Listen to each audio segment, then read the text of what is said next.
I get easily stuck with things and I start, going deeper into it while also realizing that this is not reasonable.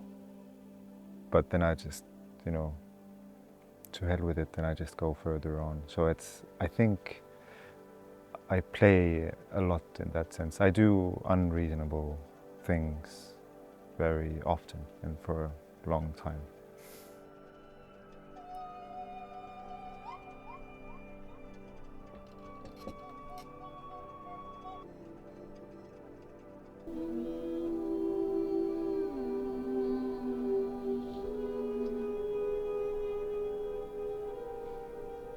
First of all, when I was approached with the idea of writing music for play, I was very excited and curious about it. And also I felt I had like an intuition that this is going to be a challenge for me because it just, the concept, I mean, it's just so big and at the same time it's a very everyday thing for me to play.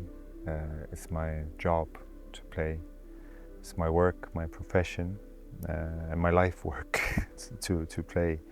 I instantly felt I need an approach to this. I just can't sit down and start writing or producing music or laying down sound, figuring something out. Just needed to think about it a lot. And I think just thinking about the concept of play made me realize that I need players. There are so different kind of people that play. I mean, the most obvious thing that comes to everybody's minds is kids. And another thing that to me as a professional comes to mind are artists. It's my life. I know kids, I know artists, we all play, we have that in common.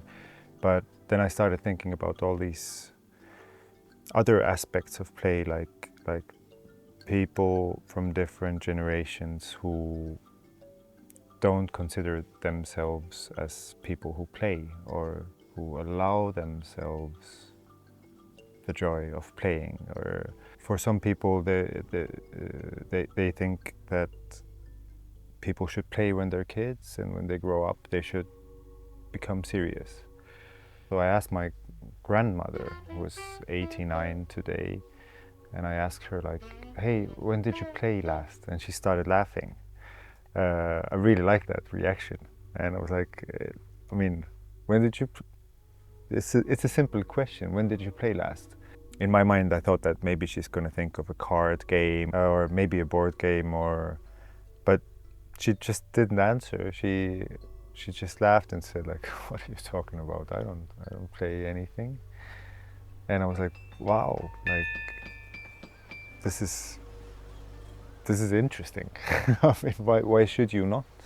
So that's how I sort of put the picture together of those groups who should take part in creating the sound. Kids, children, then people who don't usually play. So it turned out to be people from other generations, older people who were open to the thought, also very nervous, but open. And then professional musicians. So I had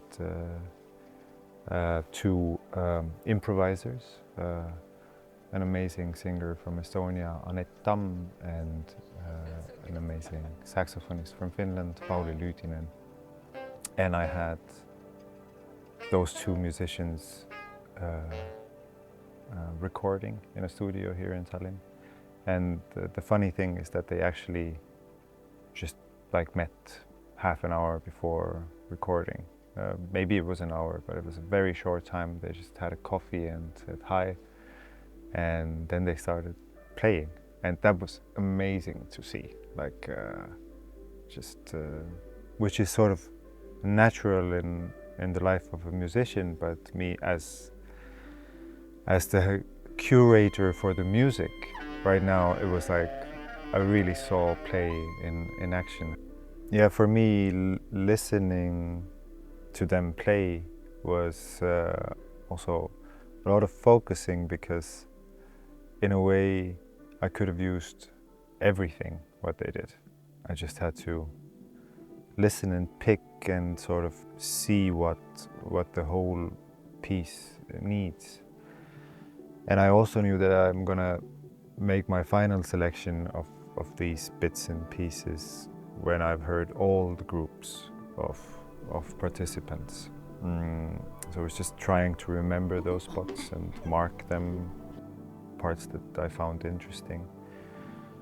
And then, yes, at a certain point I noticed that after recording the children and the elders and improvisers, that the sort of the lines that I had drawn started to blur. I started hearing the saxophone in a dialogue with a marimba piece played by a 4-year-old girl, and I started hearing elderly people using samplers that had vocal samples of the singer Anett Tamm. So the lines started to blur for me, and the rules, they didn't make so much sense to me anymore. So and that's when I allowed myself to let go of these initial rules, because I think that's also the purpose of play. It was really nice to have those rules to get started, to have a plan, but while you play, the plan can change and it has to be okay. I would take it as a compliment if they sort of don't notice the music. The main goal is the photos there. It's just important that it doesn't, you know, disturb or take too much focus, because in the end people have to, you know, find something within themselves. So if the music helps that, then there's no need to talk about it.